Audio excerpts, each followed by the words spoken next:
Alam mo ba guys na si Marian Rivera, so napakaganda. Yan.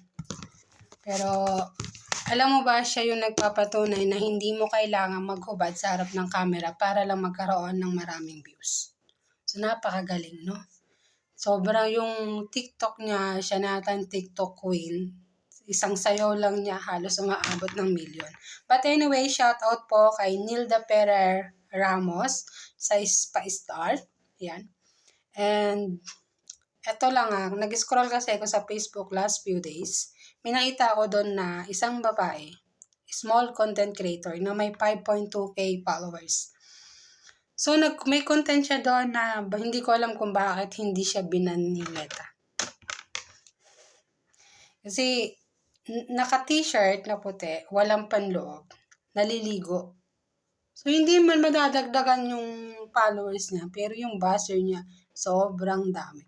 So, pagpasok mo nga sa comment, lagi, dinadaw na talaga siya. So, buti nakakatulog pa siya. Grabe, no? Para lang sa views, gagawin maghubad. Gagawin ipakita lahat ng tinatago. So, yan nga yung wag inuugali. Kasi pangit, kung angat ka. Sa simpleng So, natatandaan niyo ba kung napanood niyo yung kay Brenda Mage about sa GCash? Sabi niya, kung ikaw man yung talagang panahon mo na sumikat, kahit hindi ka magbigay ng pera, kahit di ka magpakita ng katawan, aangat at aangat ka.